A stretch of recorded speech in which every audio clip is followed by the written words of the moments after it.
Margaery Tyrell stood on the balcony of the Red Keep, the wind from Blackwater Bay tugging at her long brown hair, carrying with it the distant sound of shouting. The city of King's Landing spread out below her, thousands of cramped roofs and narrow streets, the labyrinth through which the populace moved like scuttling ants in a rotten log. Smoke curled up from countless chimneys, disappearing into the late afternoon sky. Somewhere, across the sprawl, bells were tolling. Soldiers shouted as they marched in tight ranks along the cobblestone thoroughfares, and the whiff of the harbor's fish and brine stung her nose. She was alone for the moment, or as alone as one could be in the Red Keep. Here, every shadow had eyes, and every wall had ears. Ser Loras liked to call it the nest of vipers, but the Tyrells of Highgarden had come to these vipers with an offer of roses and alliances, forging a bond as had been arranged. Margaery's betrothal to King Joffrey Baratheon. The wedding was set to unite the two great houses, Lannister and Tyrell, and solidify a victory that was snatched from Stannis Baratheon at Blackwater Bay. The brunt of the Tyrell forces had arrived just in time to bolster King Joffrey's host, and Stannis's near victory had soured into a shattering defeat. Or so it had been told. Now, Margaery found herself in a precarious position, a place meant to be her seat of power and place of queenship. Yet, day by day, she had discovered that the gilded throne she was being offered was perched upon blood, cruelty, and madness. In the beginning, she had thought she could tolerate Joffrey's capricious manner. She had approached him with gentle smiles and carefully chosen words, thinking that he was but a boy who needed the right encouragement and an artful hand. She had begun, in her own quiet way, to weave the illusions of a pleasant court, making certain the lords and ladies who swirled around her recognized her as a queen in waiting, gentle yet firm, charitable yet cunning. But it had become obvious that Joffrey's cruelty lay deeper than childish tantrums. The boy king was not merely spoiled, he was vicious. He took delight in the pain of others, and the more Margaery listened to whispered stories of the fate of her predecessor, Sansa Stark, the more she realized no crown was worth tying herself to a monster who would not hesitate to torture, humiliate, or kill for pleasure. She had never loved him. Love had nothing to do with any of these alliances.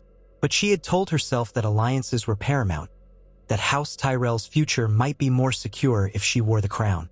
Her grandmother, the Queen of Thorns, had pushed for this match.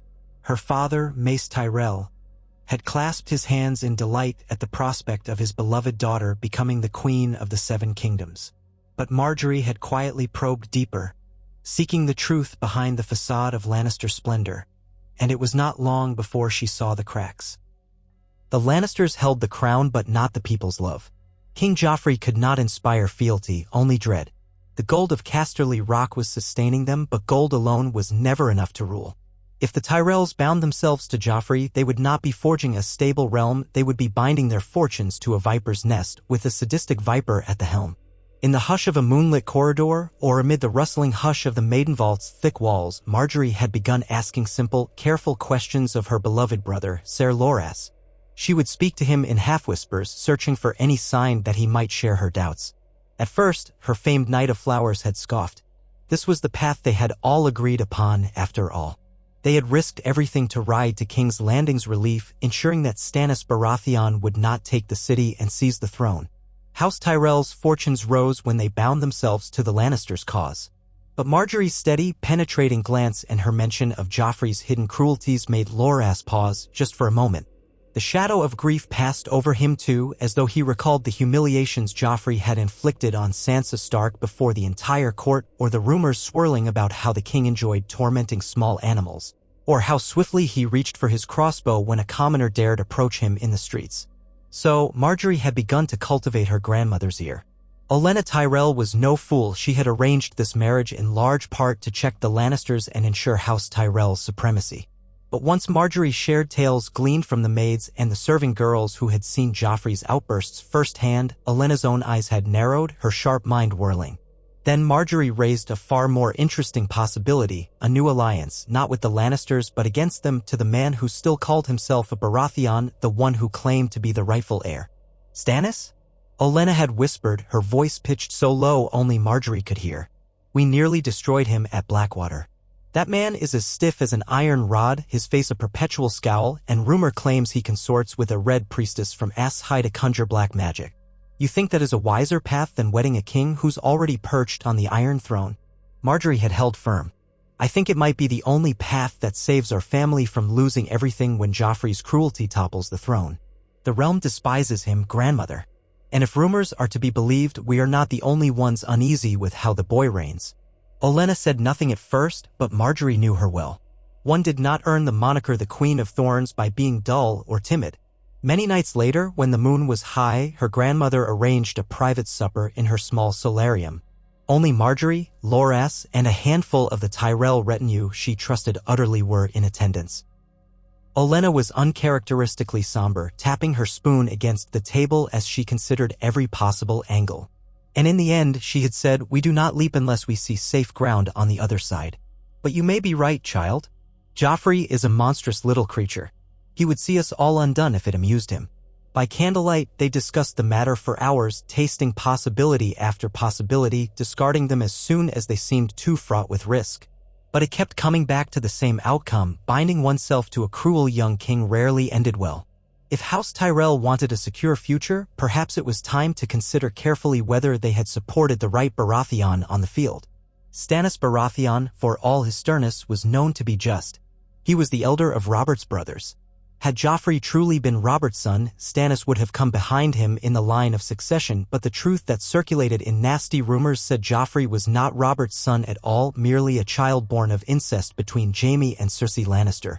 That alone was enough for many to rally behind Stannis.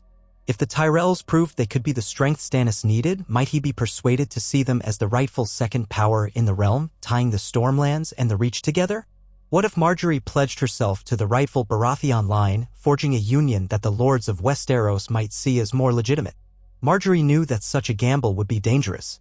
She knew the Lannisters and Joffrey might not let her go so easily. But the more she imagined the future at Joffrey's side, the more she saw a black tapestry of endless cruelty, backstabbing, and eventual ruin. At best, she might produce a child who would inherit that monstrous capacity for sadism. At worst, she and her entire family would be consumed by Lannister cunning, swallowed up in debt and war until the Tyrells were as ruined as the Targaryens. And so, the delicate negotiations began. A coded letter went out from Olenna to an unknown party, likely to a lesser lord said to have Stannis' ear. The answer came back some weeks later by Raven. Margaery never saw the exact wording, but she saw how her grandmother's weathered cheeks twitched with that secret satisfaction only Olenna felt when her plans found traction. Soon, the seeds were planted. Meanwhile, Margaery continued to smile graciously at King Joffrey, to coo sweetly when he proudly strutted before the court, crossbow in hand. She played at docility, smiling through his outbursts. She demurred and curtsied, though it made her skin crawl.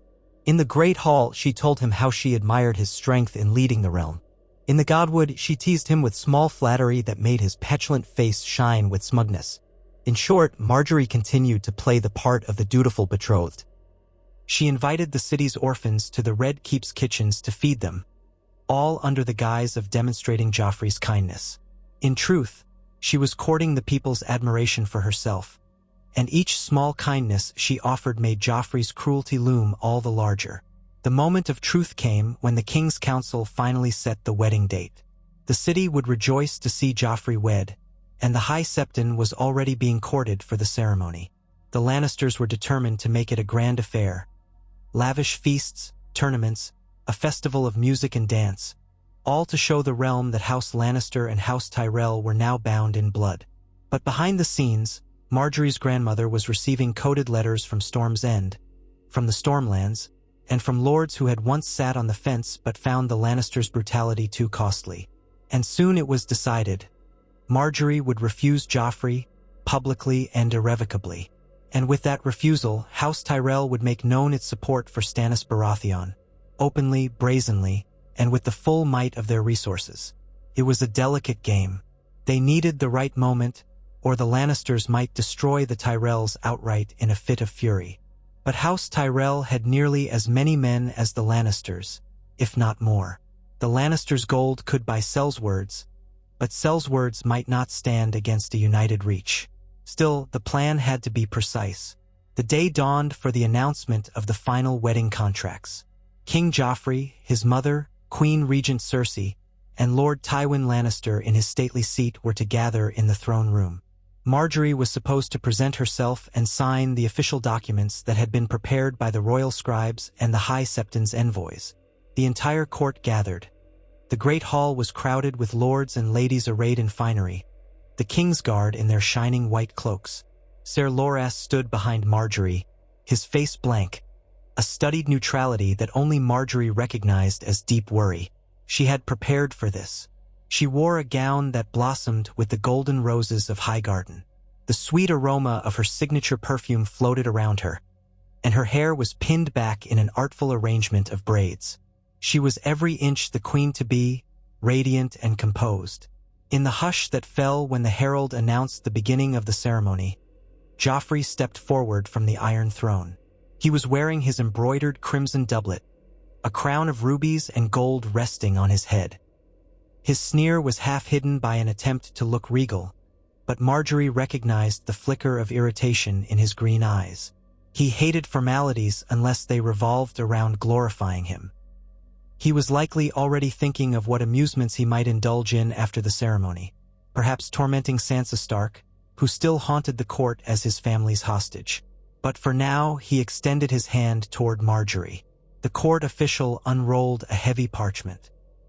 Let it be known that King Joffrey Baratheon, first of his name, King of the Undulls and the First Men, Lord of the Seven Kingdoms and Protector of the Realm, shall take to wife the Lady Margaery Tyrell of Highgarden.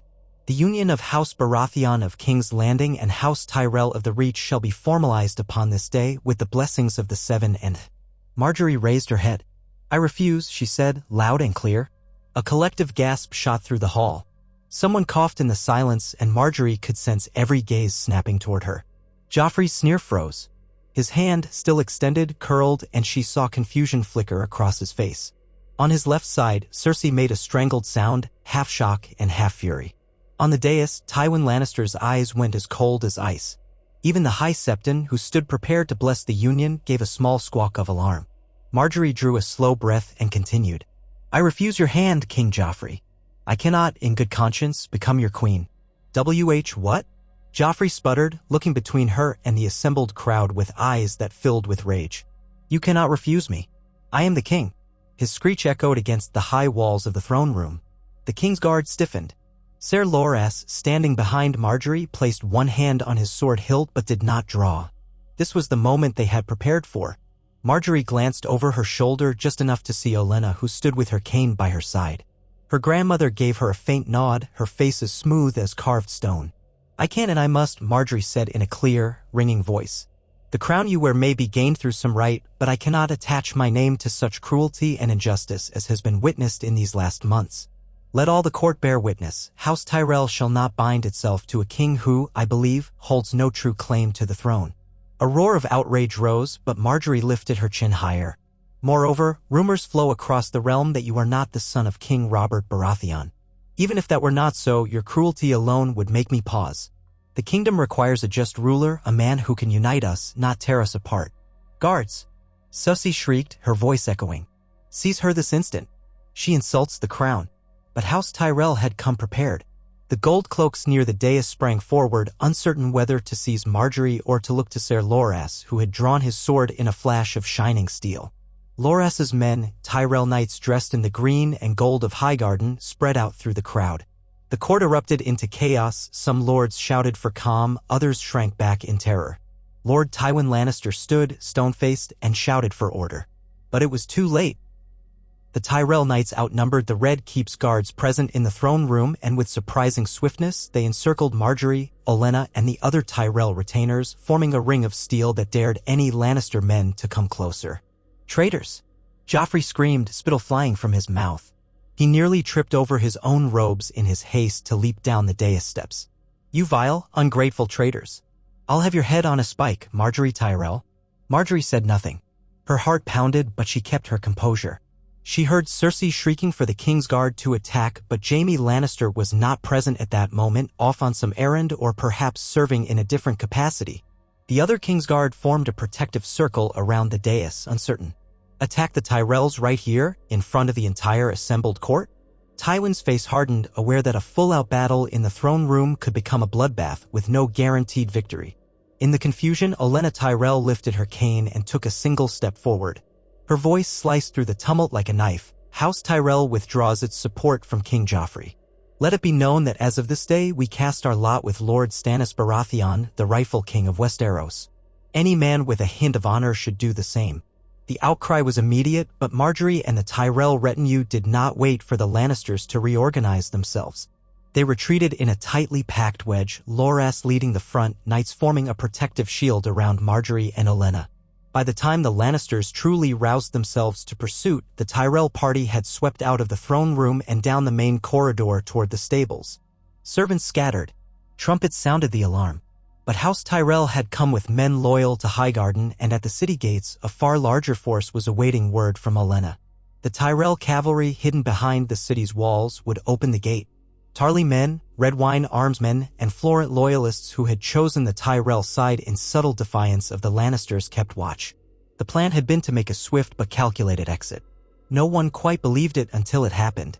The watchers on the ramparts were stunned to see hundreds of Tyrell knights and soldiers who had been told they were simply there to keep the king's peace, forming columns and escorting Olenna Tyrell, Margaery Tyrell, Ser Loras, and the entire retinue out of King's Landing. The gold cloaks, uncertain who gave the official orders or perhaps bribed ahead of time, let them pass with minimal resistance. By the time Joffrey's shrill screams reached the ramparts, by the time his mother's frantic commands filtered down to the city guard, House Tyrell was already half gone, the thunder of hooves echoing on the roads leading south, and what remained behind was confusion, fury, and an indelible sense of betrayal. News spread like wildfire. House Tyrell had openly defied the king in front of the entire court. They had rejected an alliance that had seemed so certain mere hours ago. In a single breath, Margaery Tyrell had undone the meticulously wrought plans of the Lannisters to secure their hold on the throne. And the realm stirred, uncertain which way to look now. Many had hated King Joffrey, but few had dared to say so aloud. Now the Tyrells, famed as the stewards of prosperity in the Reach, had signaled to one and all that they believed Joffrey's claim invalid and that they would back the elder Baratheon brother who named himself rightful king. In the days that followed, a flurry of ravens soared from the Red Keep, calling the Tyrells traitors, demanding fealty from lesser lords, calling upon the bannermen of the Crownlands to rally. Another set of ravens soared from Highgarden and from Tarley-held Hornhill, proclaiming that the Tyrells had done what was righteous, refusing to stand with a vile pretender, seeking to restore true Baratheon blood to the throne. Between these warring proclamations, the realm seethed with rumor. In taverns and alleyways, small folk whispered that the Rose Queen, as some had begun to call Margaery, might be the only chance for a gentler monarchy. Others said Stannis would be no gentler than Joffrey, for Stannis was stern as iron and made no allowances. But he was also recognized as just in a grim, unyielding way. And so the tides turned. Meanwhile, in the quiet halls of Storm's End, Stannis Baratheon received a secret visitor. Ser Courtenay Penrose had once died defending Storm's End in the main timeline, but in this reimagined scenario, let us assume he still hovered as a cautionary presence or had loyal subordinates. Or perhaps the place was commanded by a man of Stannis's choosing. Regardless, Storm's End was the seat of House Baratheon, and that was where Stannis had holed himself after his devastating defeat at Blackwater. The sour taste of defeat lingered in his mouth still. His battered forces had limped away, leaving behind the smell of wildfire and the screams of men dying in burning ships. He despised that memory, and it haunted his nights. Melisandre, the Red Priestess, often came to him in those hours, whispering visions of flames and prophecies. She insisted that the Lord of Light had chosen him, that it was tiny that he should stand as king of Westeros. Davos Seaworth, the Onion Knight, hovered near, always cautioning him against rash decisions, reminding him that the realm might see him as too harsh a master if he did not show them some measure of mercy. Stannis listened, but he was an iron man of unbending principle. The notion that the Tyrells, who had spurned him at Blackwater and sided with the Lannisters, might now send an envoy seeking alliance had filled him with suspicion. Surely this was some trick? But the letters had come, couched in the typical flowery language of Mace Tyrell, but accompanied by a note in a sharper, more incisive script clearly belonging to Olenna. They asked for Parley, for the possibility of forging a unity that should have existed from the start. At first, Stannis had wanted to burn the letters, scowling that House Tyrell had once allied with Renly, then Joffrey, chasing whichever path seemed to lead them to power.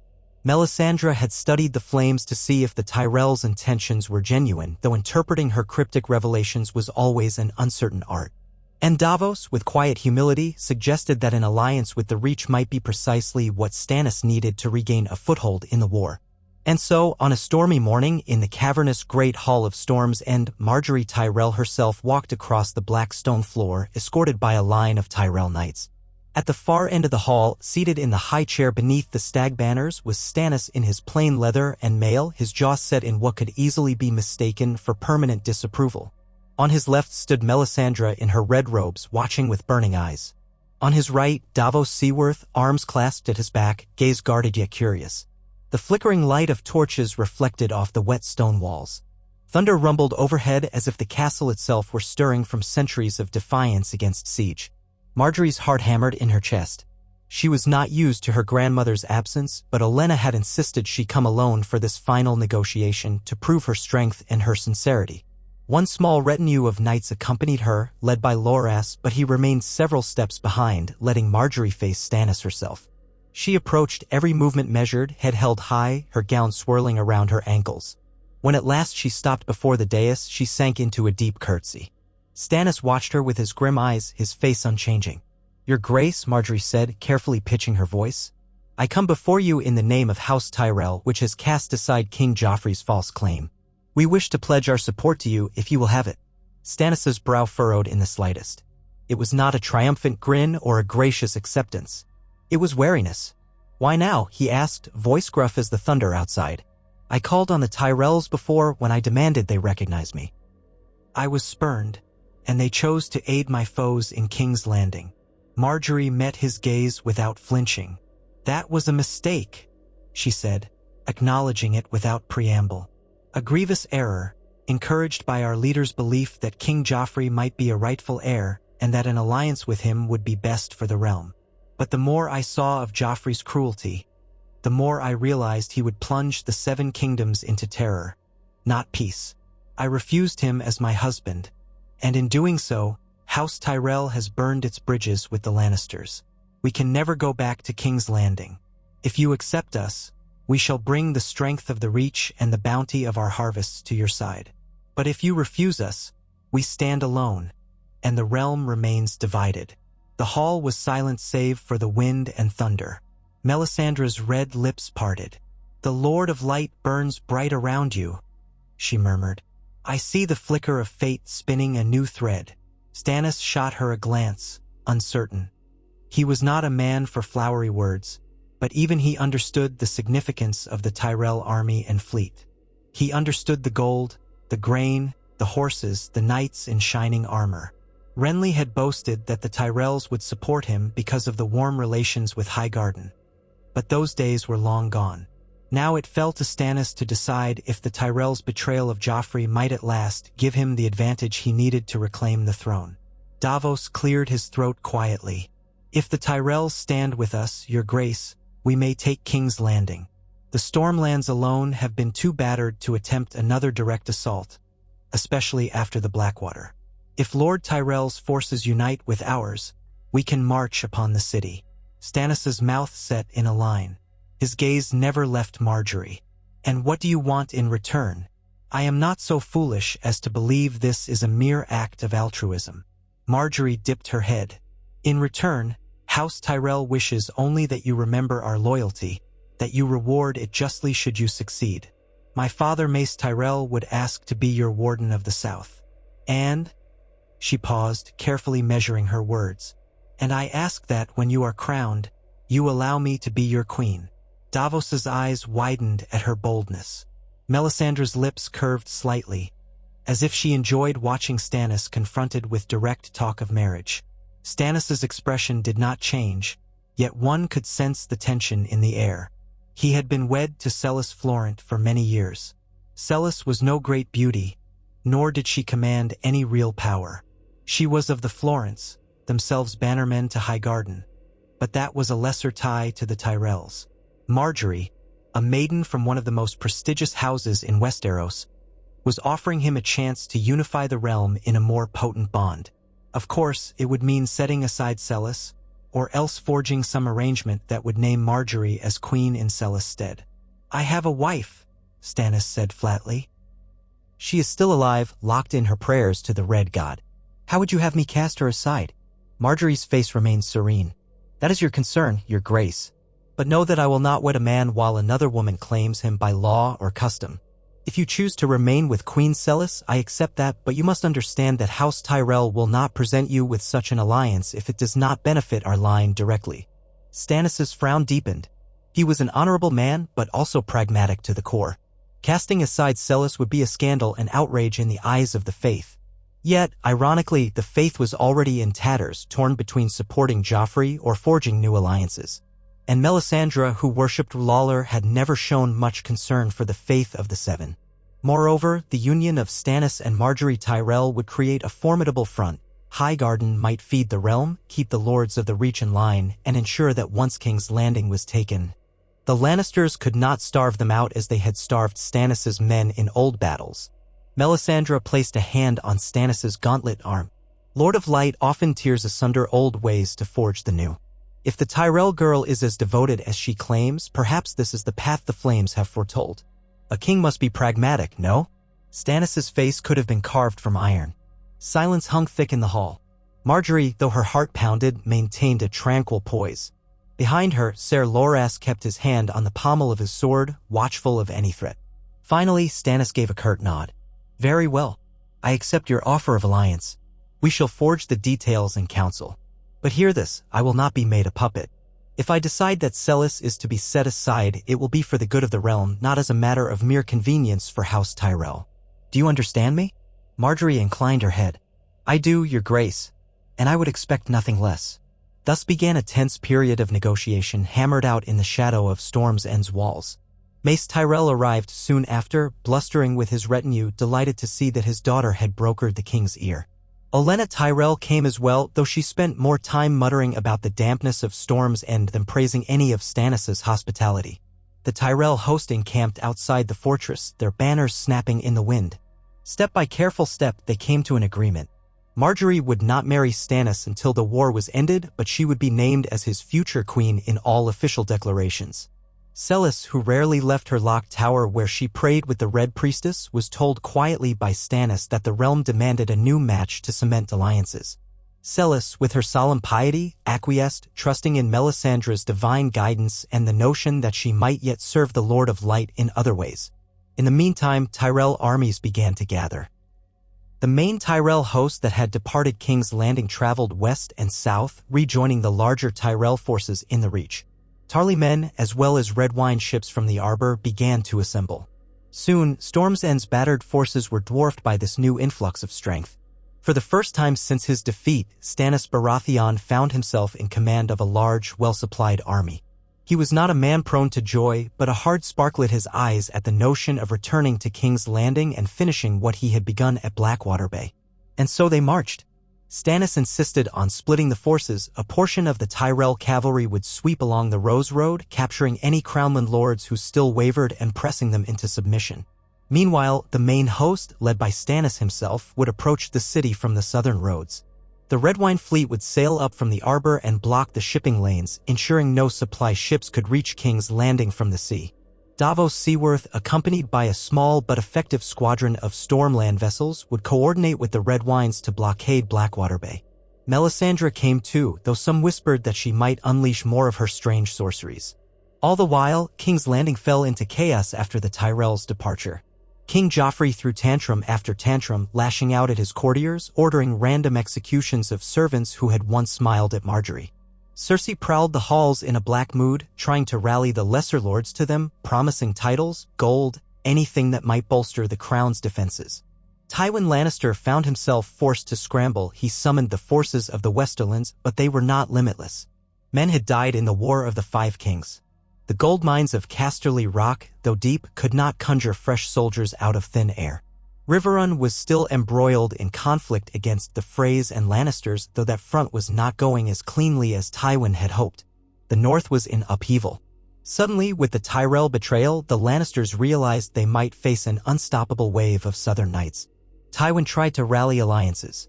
He tried to coax the Martells of Dorne to intervene, offering them justice for Elia Martell's death, but the Martells had their own grudges and they took pleasure in watching the Lannisters squirm.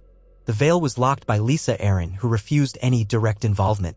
One by one, the Lannisters found their resources stretched thin. Word spread that Stannis was marching once more, only now he marched with the entire might of Highgarden at his side. The Crownlands trembled. The first skirmishes went poorly for the Lannisters. A small force under the command of a minor Lannister cousin tried to hold a key crossing on the Rose Road, only to be swept aside by Randyll Tarly's disciplined infantry. Another group of gold cloaks riding out to harass the Tyrell supply lines were ambushed and destroyed by swift Tyrell outriders. These minor engagements sapped at the morale of King's Landing's defenders, who began to suspect that Joffrey's reign was doomed.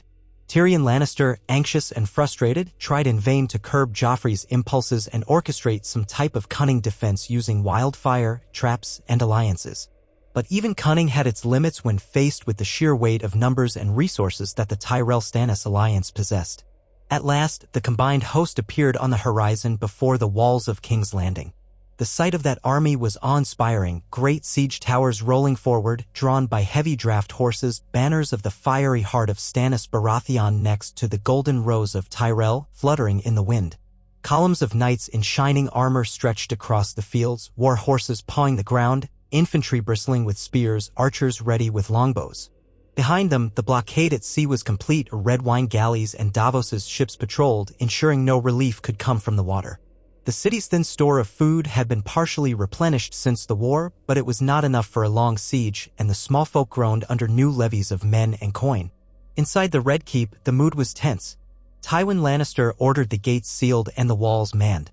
King Joffrey insisted upon being in the thick of planning but contributed little beyond fits of rage. On the ramparts, the gold cloaks stared wide-eyed at the sea of enemies arrayed against them. Whispers ran from mouth to mouth. The last time Stannis had attacked the city, he had nearly taken it. This time, he had Tyrell gold and might behind him. Some men recalled the stories of Renly's ghost or the shadow that had reportedly killed him, conjured by Melisandre. The notion that the Red Priestess might summon more horrors curdled their blood.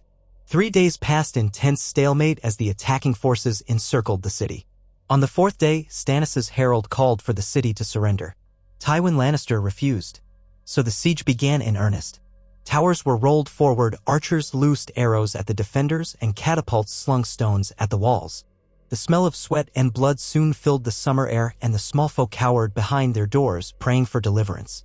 Queen Cersei tried to keep Joffrey away from the battlements for fear he might be struck by an arrow, but the boy king refused. He wanted to watch the bloodshed.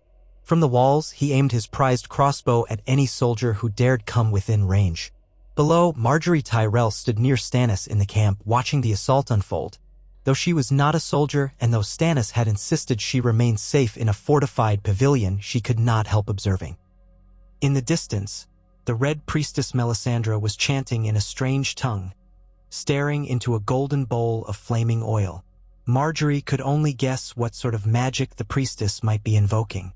Loras led many of the Reach Knights, assaulting from the Gate of the Gods. Margaery prayed he would be safe. As much as she disliked violence, she knew that no victory came without blood. The battle for King's Landing stretched over a week. The defenders launched desperate sorties, trying to burn the siege towers or sabotage the Tyrell engineers. They were met by Ser Loras and the Knight of Flowers' unwavering skill with the lance. In one spectacular clash, Loras unhorsed the Kingsguard Knight Osmond Kettleblack, nearly killing him. On the other side of the city, Stannis' personal banner flew as he led a determined attack at the King's Gate, seeking to breach the walls. The city's defenders rained stones and scalding oil, but it was not enough. Slowly, inevitably, the Tyrell siege machines battered the walls to rubble in key spots. Stannis' men forced open a breach. Tywin Lannister, seeing the writing on the wall, attempted a final gambit. He called his forces together for a sortie to break the siege from within. Perhaps if they could strike at the heart of the Tyrell lines, capturing or killing Margaery or Stannis, the besieging army would crumble. It was a desperate gamble, but one Tywin felt compelled to make. So, one dawn, the gates suddenly swung open, and the Lannister host charged forth, led by Tywin in golden armor. flanked by Kevin Lannister and the Gold Cloaks. King Joffrey remained behind on the walls, screeching commands and praising himself as he shot crossbow bolts wildly at the enemy. The Lannister knights crashed into Stannis' forward lines, and a brutal melee ensued. Sword met shield, men screamed, horses reared. The field turned slick with blood and mud. Margaery watched from a safe vantage atop a small rise near the rear. The ring of Tyrell knights who guarded her was thick, and she prayed quietly for the men who fought. Then she saw the swirl of golden armor pressing dangerously close as the Lannisters tried to break through. Her heart pounded. If the Lannisters succeeded in cutting the head from the Tyrell leadership, Olenna or Mace or Loras, this entire assault could collapse into chaos. She looked around for Stannis, who had donned his own armor and led his men in the fray, that flaming heart sigil bright on his breastplate. She saw him locked in combat, his jaw set, forging forward with unwavering resolve. It was in that moment that a hail of arrows from the Tyrell archers found Tywin Lannister's horse. The mighty destrier tumbled, throwing its rider. Tywin was a grizzled veteran, and he rolled expertly, shielding himself with his golden breastplate.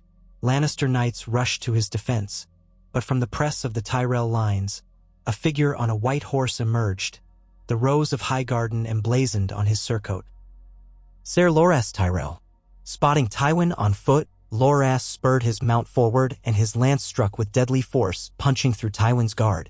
The Lord of Casterly Rock stumbled back, wounded, golden armor dented. The Lannister knights closed ranks, dragging him away from the fight, but the damage was done. Their grand sortie began to falter. Kevin Lannister tried to rally them, but the men saw their lord wounded, saw the numbers rising against them, and their resolve faltered.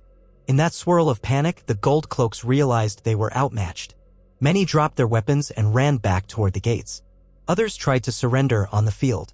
Kevin Lannister, desperately trying to hold formation, found himself surrounded by Tyrell foot soldiers. Even the great Tywin, dragged bleeding from the field, could not reignite a lost cause. At the city walls, Joffrey shrieked curses, demanding the men keep fighting. But it was over. A clarion horn sounded from the Tyrell lines. Stannis' banner flapped in the wind. In the chaos, the battered Lannisters retreated into the city. The Tyrell and Stannis forces followed, surging through the broken gates. The Gold Cloaks inside, demoralized, threw down their arms. The city's small folk huddled in terror. A few pockets of Lannister resistance tried to fight in the streets, but they were overwhelmed. Street by street, the Tyrell armies advanced until at last they stood before the Red Keep. There, behind the high walls, Joffrey cowered. Tywin lay within, suffering from his wounds. Cersei was rumored to have locked herself in Maegor's holdfast with Tommen, but no one could stand for long against the might arrayed outside. When the battered remains of the Kingsguard realized that tens of thousands of men stood outside their gates, they opened them rather than witness a hopeless slaughter. So it was that Stannis Baratheon rode into King's Landing at the head of a combined host, with Margaery Tyrell at his side. The people lined the streets in sullen silence, uncertain whether to cheer or quake. They had seen kings come and go, each more terrible than the last. But if rumor was correct, the Tyrells might keep them fed in. If Stannis' reputation for stern justice was half true, perhaps they would at least be safe from random cruelty. In the Red Keep, Joffrey was dragged from the throne room, kicking and screaming. His mother, Cersei, refused to leave him until Stannis ordered the Kingsguard to seize them both. There were talks of sending them to the Wall, or perhaps letting them face trial for treason. Tywin Lannister, once unstoppable, lay wounded in his bedchamber, forced to yield. He would be stripped of his office as Hand. Some said he might be exiled to Casterly Rock, others that he would stand trial. Regardless, the Lannister grip on the crown was broken. Then, before the Iron Throne, Stannis made his proclamation. He named himself the one true king of the Seven Kingdoms by rights of blood and law. Joffrey, declared a pretender, would face the king's justice. The lords who had followed House Lannister were given a chance to bend the knee or suffer the fate of traitors. House Tyrell stood behind Stannis as he declared that a new age of righteousness would dawn.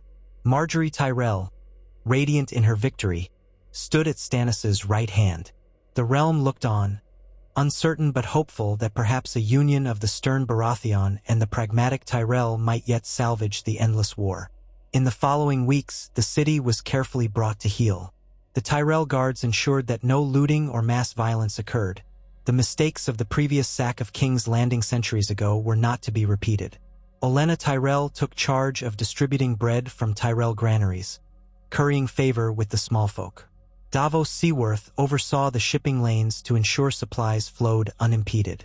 Melisandre lit great pyres in R'hlloreth's honor in the courtyard. But Stannis insisted on tolerance for those who kept the faith of the Seven. A precarious balance ensued, for many in the city did not trust the Red Priestess. Yet for the moment, the joy of seeing the Lannisters unseated outweighed fear of the Lord of Light. Meanwhile, Margaery visited the remains of the Red Keep's gardens. She recalled how she once walked these paths with Sansa Stark. Rumor said Sansa had fled the city before the siege, escaping in the confusion. Margaery hoped the girl was free of Joffrey's torments at last. Her own life had taken a path she had never imagined. Allying with Stannis, a man as cold as the stone around Storm's End. Could she build a bond with him? Could she infuse the new reign with some measure of warmth and mercy? She found him in the solar that had once belonged to the Targaryen kings, reading through a stack of ledgers. He wore no crown at the moment, just his leather doublet. The lines on his face spoke of exhaustion and the weight of kingship newly settled upon him. She approached quietly, inclining her head in respect.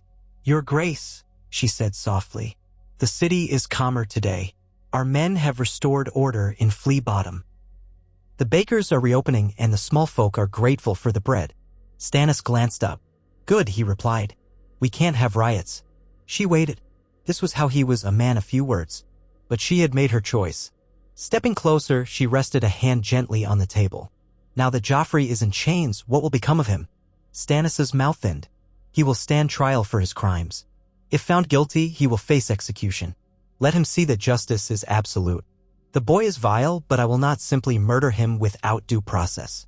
Margaery inclined her head. "As you wish, Your Grace." He rose slowly, stepping around the table, gaze fixed on her. "You took a risk," he said, "rejecting him so publicly. Had your family's plan failed, he would have destroyed you. I suppose I owe you thanks for turning the tide in my favor." Margaery forced a small smile. "We must do what we think is right, or at least what is necessary. I trust that as king you will do the same." His stare was intense. "I will do my duty. You understand, I have never been a man for courtly graces or jests. I do not intend to become a different man simply because I sit on the Iron Throne." She gazed at him calmly. "Nor should you. But I hope you will remember that the realm is more easily held if the small folk love their king, or at least respect him. We can help you in that if you allow us." He studied her for a long moment, then gave a brusque nod. "Very well," he said, as though those two words could encompass an entire future. "I will rely upon you, Lady Margaery, or should I say, Queen Margaery, once we finalize our union. Is that your wish?" It was a question more than a statement, and it surprised her. She paused, thinking of how easily her family had switched alliances, how cunningly they had navigated the tides of war. Yet she believed this was the better path for the realm. She believed that with Stannis's unyielding sense of justice, tempered by the Tyrell's gift for generosity, the kingdom might find a measure of peace. So she lifted her chin and answered, "Yes. I would be your queen, Your Grace." He nodded and turned away, picking up a quill from the table as though sealing the matter. Yet Margaery felt a shift in the room, a hush of acceptance or perhaps relief. She considered the future. Would their match be loveless? Possibly. But in its place, there might be respect, security, and the chance to rebuild a realm savaged by war. If her gentle influence could calm the fires of Melisandre's fanaticism, if she could encourage Stannis to show clemency where needed, then perhaps the Seven Kingdoms would not slide into ruin. She left him to his ledgers and walked onto the balcony overlooking Blackwater Bay. The harbor was filled with red wine ships, the sun glistened on their sails. She spotted the battered walls where once wildfire had burned so hot that even the ocean seemed aflame. Now it lay quiet. The city, for all its scars, was alive with possibility. Perhaps the tyranny of Joffrey was truly at an end. Below the balcony, small folk pressed against the castle gates, eager for any scrap of news about the new king. Tyrell soldiers distributed bread and onions, Davos's suggestion, for it was what had saved them in the siege of Storm's End long ago. The people murmured among themselves, uncertain if this new Baratheon king and his Tyrell queen would bring more war or peace. But some sense of hope hung in the air. In the days that followed, the formalities took shape. Margaery would indeed wed Stannis, though the date was set for after the realm had a chance to stabilize. The various lords of the Reach were granted positions in the new royal council. Mace Tyrell was named Warden of the South, responsible for guarding the southern reach of the kingdom. Olenna Tyrell, though not a titled counselor, had Stannis's ear nonetheless. Melisandre oversaw a new shrine to Lawler in King's Landing, but she did not force conversions. Her presence remained, a reminder that King Stannis's reign would not be wholly anchored in the old ways. But the king tempered her zeal when it came to mass burnings or zealotry. A trial was convened for Joffrey. The small council, now comprised of a mix of Baratheon and Tyrell partisans, heard testimonies of his cruelties, Sansa Stark's ordeal, his random executions, his vile amusements. Joffrey, in chains, spat and cursed, calling them all traitors. He threatened to have them flayed, to feed them to hounds. But no one listened. He was found guilty, and Stannis pronounced sentence. The day of Joffrey's execution, the city was packed with onlookers. Even then, some of the small folk gasped to see a boy so young march to the block, but Margaery stood with an impassive face.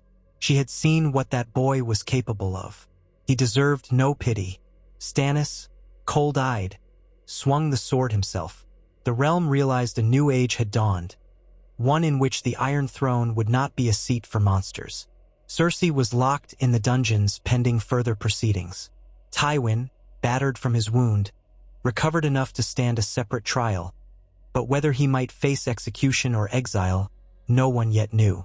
Tyrion Lannister, ironically, found some measure of reluctant respect from Stannis for his cunning. He was not condemned at once, though his fate remained uncertain.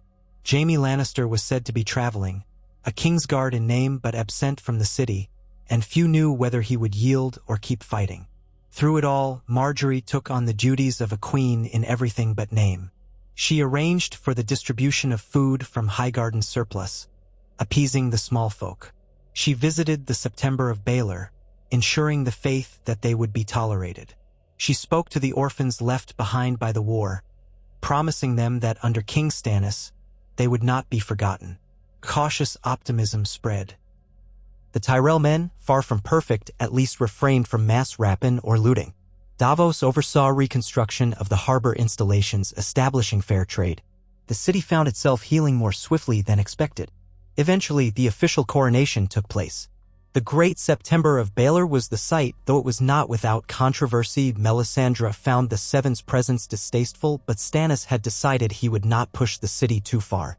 A lesser septon officiated, for the High Septon had fled the city during the siege, uncertain who would triumph. But the moment arrived for the placing of the crown. Stannis stood in the vestments of kingship, black and gold, his jaw tight. The crown was set upon his head, a simple circlet fashioned by Tyrell goldsmiths to evoke the antlers of the Baratheon stag. A roar went up from the assembled crowd. Whether they cheered out of fear, hope, or relief, it mattered little in that moment. A new king was crowned. Margaery stood at his side, golden roses woven into her hair. When the ceremony ended, they walked out of the sept onto the marble steps that overlooked the masses gathered in the plaza below. Stannis raised his hand, acknowledging them in silent greeting. Margaery smiled, surveying the crowd. She could see the caution, the flickers of doubt, but she also saw the seeds of acceptance. If House Tyrell could maintain a firm hold on the city's well-being, if King Stannis would temper justice with occasional mercy, perhaps the realm might truly know peace again. In the days and weeks that followed, as the scars of war slowly began to heal, rumors drifted across the Seven Kingdoms.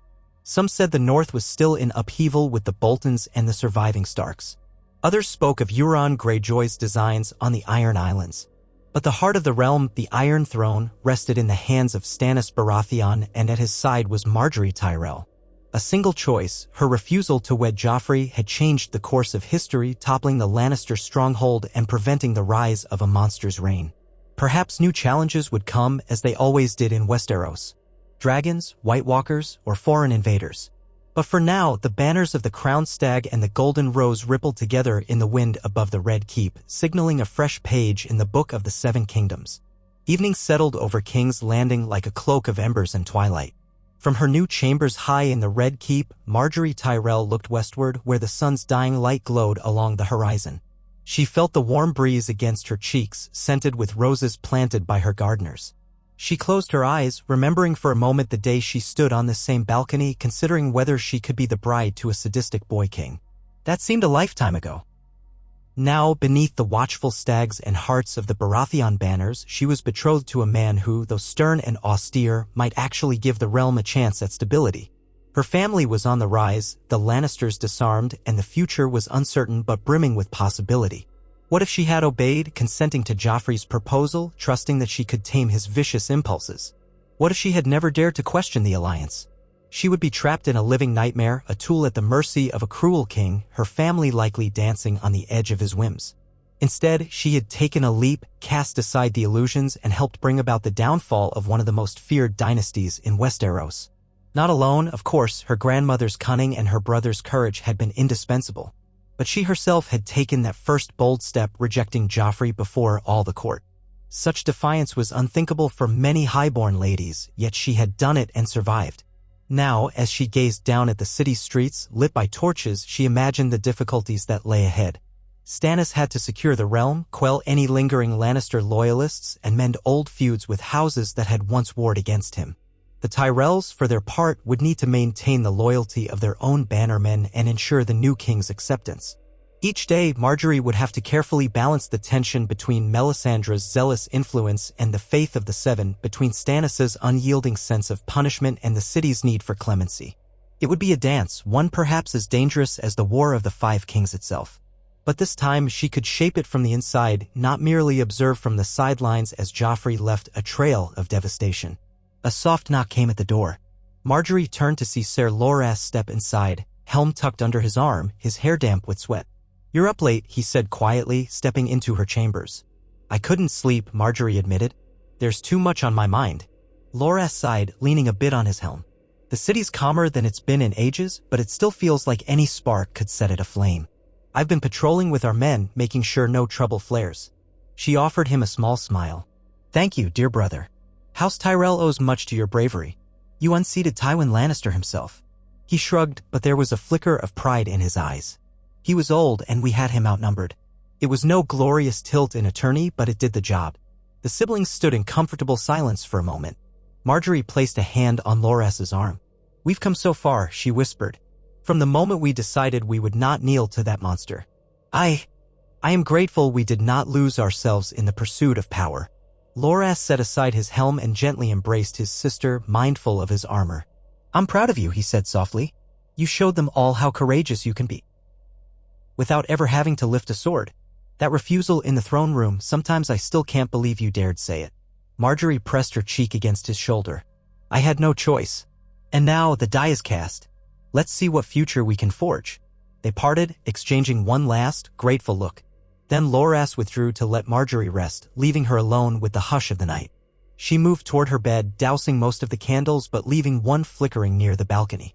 She thought of the uncertain times ahead, of how House Tyrell's unwavering commitment would be tested. But she also felt a cautious hope. The realm might at last have a king who feared no one and a queen who knew how to win hearts. Together, perhaps, they could bring about the peace that had eluded Westeros for so long. In the stillness, Margaery recalled a rose in winter, a symbol of beauty and grace that endures even in the harshest conditions. That was what she aspired to be. She reached for her gown's clasps, letting the heavy fabric fall away. Tomorrow would bring new challenges.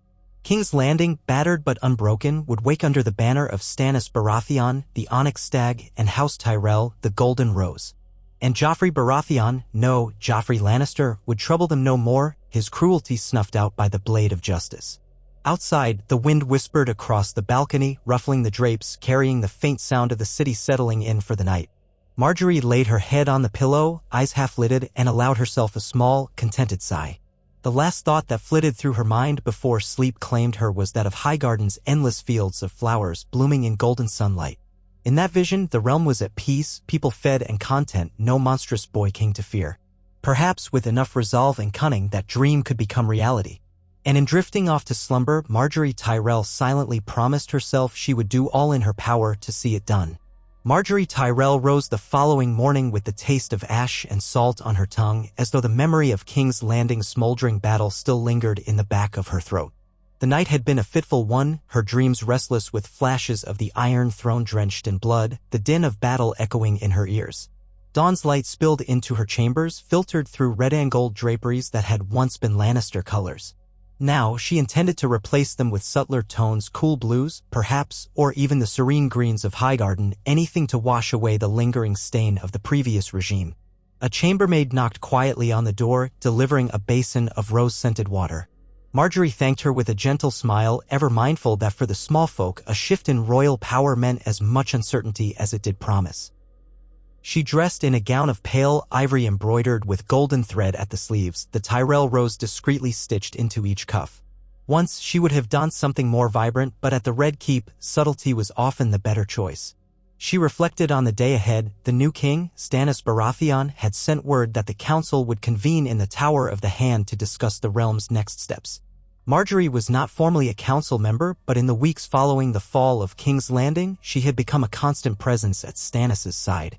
He tolerated her there, perhaps with grudging respect, perhaps because he recognized that she knew the pulse of the city better than most of his knights. She left her chambers, flanked by 2 Tyrell guards. The corridor hummed with a new kind of tension, not the terrified hush that had attended Joffrey's violent rages, but a taut sense of order. As if each man and woman in the castle was waiting to see whether King Stannis' victory would truly deliver them from chaos. Gold cloaks still patrolled, but in fewer numbers, for many had been replaced by Tyrell men or Stormlanders loyal to Stannis. Some among the gold cloaks had bent the knee in fear, but others had done so out of genuine relief at being rid of Joffrey. Some had deserted entirely, slipping away in the night. As Margaery passed the open doors of a small courtyard, she noticed a group of her family's knights drilling with wooden swords. Ser Loras, the Knight of Flowers, strode among them, calmly pointing out flaws in posture or technique. His white tunic bore the golden rose of Highgarden, though he kept the Tyrell colors partially hidden beneath a light breastplate for practicality. At the sight of Margaery, Loras paused, offered her a small salute of his practice blade, and she flashed him a quick, warm smile. He would join the council in time. He had become a fixture in Stannis' war planning. Continuing to the Tower of the Hand, she caught a glimpse of the walls that had been shattered during the siege. Teams of laborers worked under the watchful eye of knights, hauling stone, rebuilding parapets. Already, Margaery and her grandmother had arranged for grain shipments and reasonable wages for these workers. The Tyrell gold combined with the limited Baratheon treasury that remained might be enough to start patching the city's wounds. Better than letting the place rot from neglect, as had happened in the chaos of Joffrey's short reign. She climbed a spiral staircase and entered a corridor lit by torches. 2 guards posted at a set of oak doors bowed, stepping aside. Within the council chamber, a massive table took up much of the space. Light from a high window slanted across the floor. Stannis stood at the head of the table in a doublet of dark leather embroidered with the flaming heart sigil. He wore no crown for everyday business, though the circlet was never far. On his right stood Davos Seaworth, the Onion Knight, in unassuming attire that belied his importance. Across from him, leaning on her cane, was the indomitable Olenna Tyrell. A handful of other figures milled about, Lord Mace Tyrell himself, Tarly Bannermen, a few Stormland knights, and minding her own corner in a swirl of red robes, Melisandre of Asdai. The hush in the chamber was palpable, thick with the weight of decisions to be made. Margaery observed that the tension between Melisandre and her grandmother was as pronounced as ever. Olenna's mouth was set in a hard line, her gaze flicking over the Red Priestess with an air of skeptic disdain.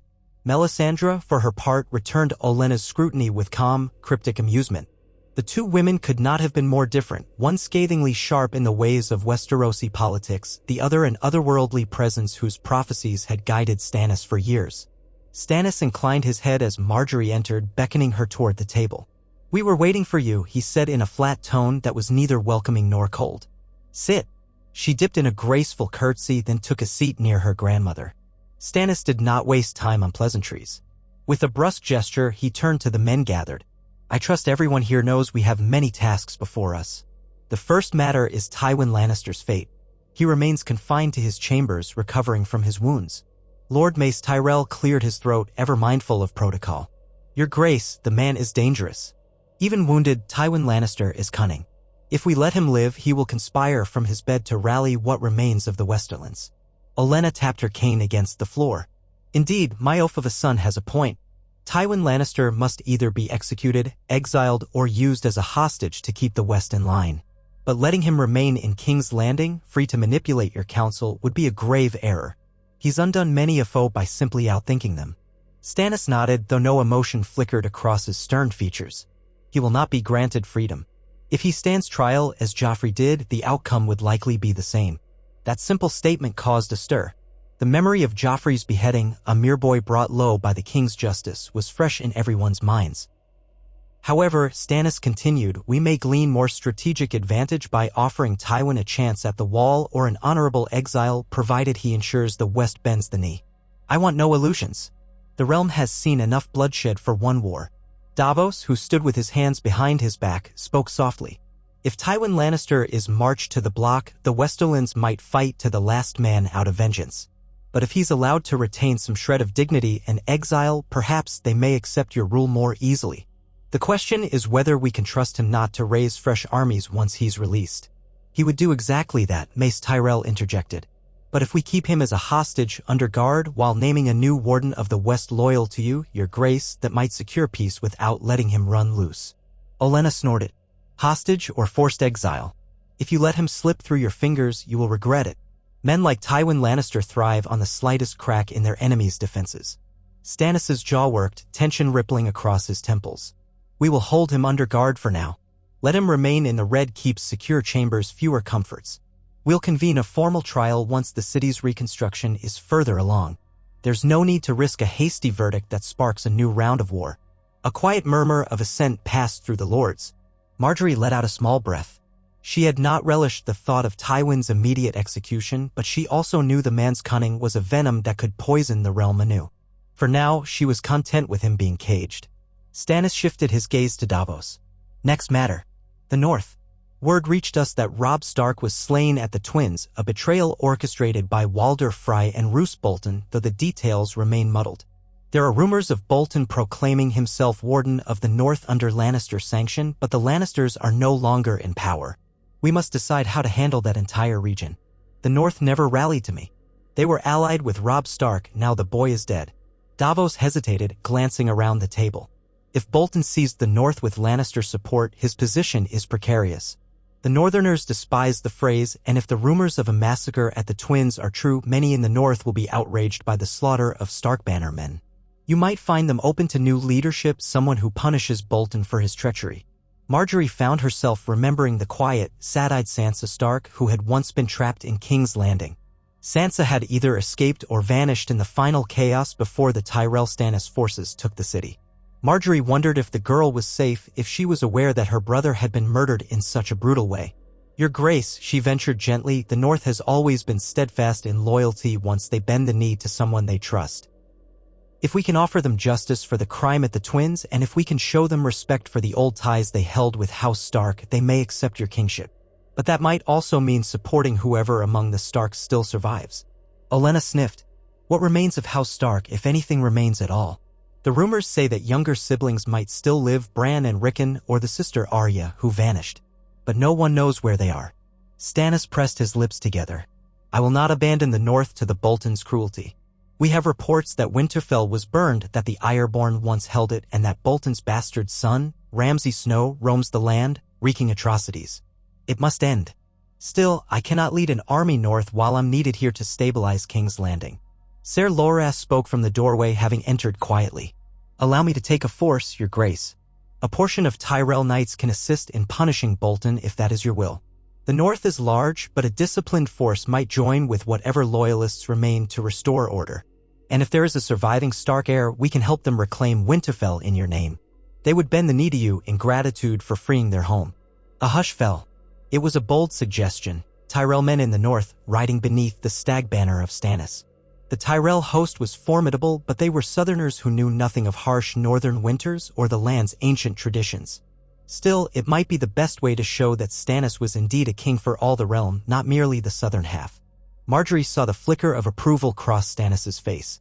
He recognized the boldness of Ser Loras' offer and the potential advantage it carried. Stannis nodded slowly. Very well. We will dispatch an envoy first to contact any remaining Stark loyalists. If we find that the Boltons are indeed ruling through terror and treachery, and if there is any legitimate Stark who might still take up the mantle of leadership, we shall support them. Ser Loras, prepare a contingent. I will not spare too many men from King's Landing just yet. I need to keep the city secure, but we will strike a balance. He turned his attention to Melisandre, who had remained silent throughout the discussion. What do the flames show about the north, my lady? The Red Priestess's voice was like warm honey poured over steel. The north is a land of shadows, your grace. I see storms swirling snow and ice. I see shapes in the darkness, wolves, crows, pale enemies with eyes like blue stars. There is danger there beyond the petty cruelties of man. But I cannot say more. She let her words linger as if inviting each listener to shiver at the unknown. Stannis grunted. Then we go forward with caution. Olenna exhaled a dismissive breath. Storms and shadows indeed. We'll mind the living threats first. Stannis moved on. He covered each region in turn. The Vale of Arryn, still reclusive under Lady Lisa Arryn, Dorne, which had not committed to any side in the War of the Five Kings but now might be approached for fresh alliances, the Iron Islands, where Balon Greyjoy was rumored to be dead, leaving behind a power vacuum. The council talked at length of lines of ravens, alliances, and the best methods to quell rebellions without sparking new ones. Margaery listened attentively, contributing when she could, always mindful of how each word carried weight in a chamber of men who were not used to a young woman's counsel unless that woman wielded cunning. At length, the meeting adjourned. Stannis dismissed them with a curt instruction, "We meet again in 2 days. Prepare your strategies and your letters." As the lords and knights filed out, Margaery rose only to see Stannis beckon her aside. He waited until the others were out of earshot, lingering near a narrow window that overlooked the courtyard. "How do you find the city, my lady?" he asked, in that blunt manner of his. "You spend more time speaking with the small folk than I do." She folded her hands before her. "The small folk remain cautious, your grace. They are relieved that Joffrey is gone, but they fear the cost of continued war. Food is easier to come by now, thanks to my family's shipments, but we must ensure it stays that way. Discontent always rises when bellies go empty." He considered that. "Yes. I'll see that the Arbor and Old Town remain open for trade under your father's direction. It is a boon that House Redwine controls the shipping lanes around the Reach. We can continue to feed the city." Margaery inclined her head. "Good. I've also heard that some people resent the presence of Melisandre's red priests who preach on the street corners. They blame such worship for the shadowy events that killed Renly Baratheon, among other tragedies. Perhaps we can find a delicate balance. They need to see your reign is just and open, not overshadowed by fear of new gods." A shadow of tension crossed his features at the mention of Renly.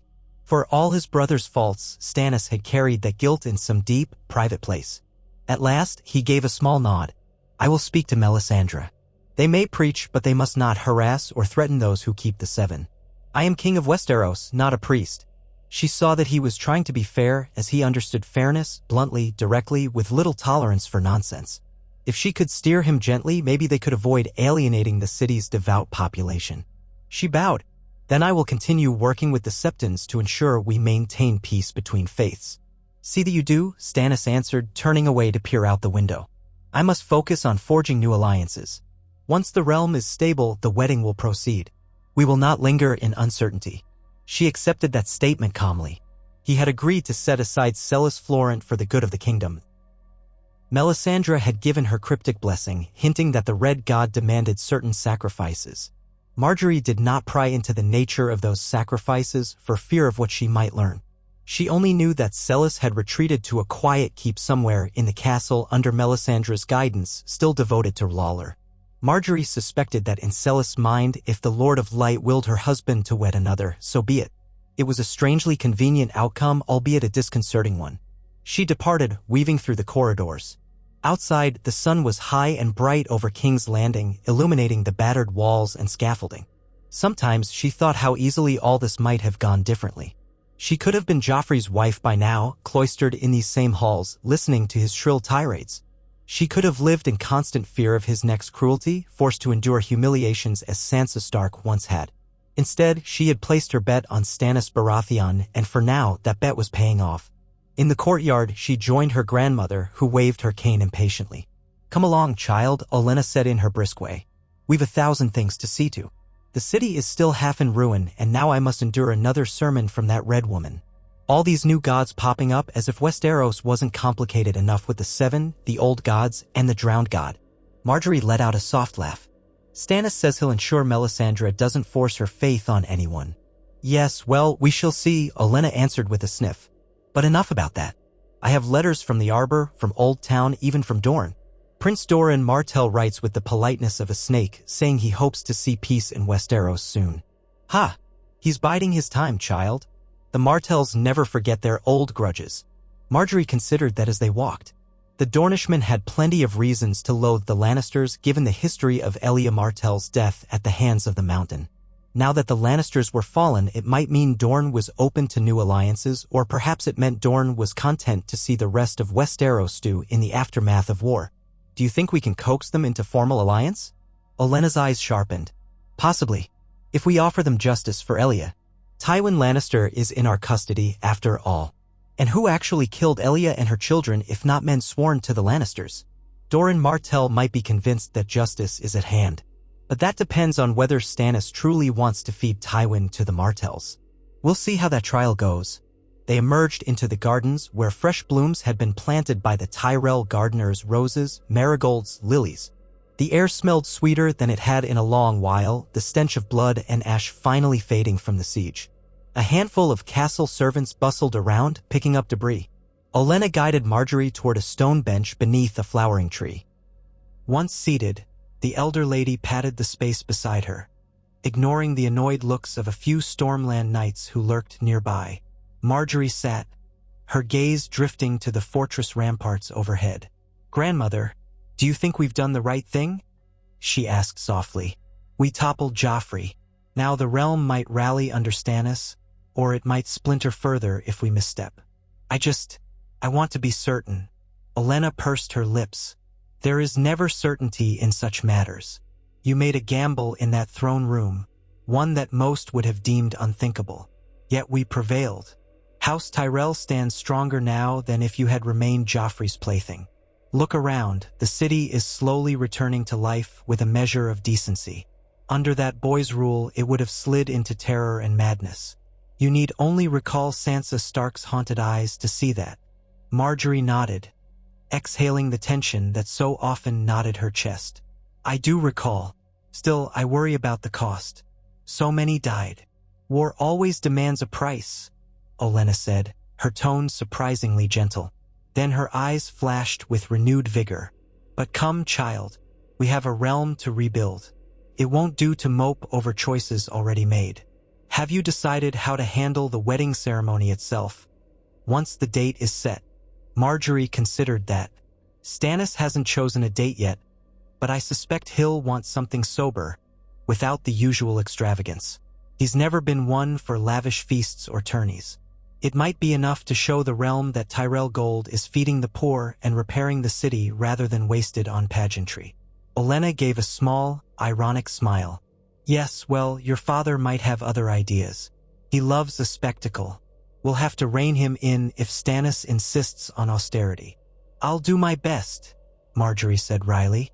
"But first, the realm must be stable enough to celebrate." Olenna patted her hand. "Then let us see it stabilized. Come, we'll speak with the city's bakers, fishmongers, butchers. Ensure price controls remain fair. Then perhaps we'll pay a visit to the newly returned High Septon, or what passes for one." Margaery rose with her grandmother, and they spent the remainder of the day tending to the city's mundane needs. It was unglamorous work, checking the condition of storehouses, conferring with the master of the guild hall, ensuring that shipments from the Reach arrived on schedule. Yet Margaery found a quiet satisfaction in it. She had always believed that a queen's duty went beyond wearing fine gowns. If the small folk thrived, if they felt some measure of relief, they would be more likely to accept Stannis's rule in the long run. And if they accepted Stannis, they accepted her as well. By sunset, she was exhausted. Her feet ached from hours of walking the city's cramped alleys and winding streets. Many times she had paused to speak with shopkeepers or townsfolk, listening to their worries. Some complained that the gold cloaks harassed them for bribes, while others lamented that the harbor taxes were too high to allow free trade. She took careful mental notes, promising to bring the issues to Stannis's attention. People's eyes gleamed with hesitant hope when she spoke. Some of them already called her our Rose, a quiet term of endearment. The city was slowly warming to the idea of a queen who was not a monster's bride. She returned to the Red Keep, letting a lady-in-waiting unlace her gown while she mulled over the day's events. Tomorrow, she would speak to the new City Watch captain about curbing corruption. Then, she might try to discover what became of Sansa Stark. Wouldn't it be something if Sansa could be found, offered a measure of justice for all she had suffered? Margaery had last heard rumors that the girl might have fled with Peter Baelish, but that was unconfirmed. And Baelish was a snake. She doubted he would place the girl's interests above his own. Sansa might be safer alone than in his custody. Before retiring, Margaery penned a short letter to a merchant she had spoken with, promising an audience to discuss restoring his shipping business. She sealed it with the Tyrell rose, then sank onto her bed, letting the night's hush lull her. The Red Keep felt less oppressive than it once had, but it still stood as a fortress of secrets, shifting alliances, and the ghosts of those who had met their end in these halls. She only hoped that as queen, she could bring some measure of light to a place so steeped in darkness. The next days passed in a flurry of activity. The city stirred with rumors of the upcoming royal trial for Tywin Lannister, which was to be held in the throne room. People wondered if the same fate that claimed Joffrey would befall his grandfather.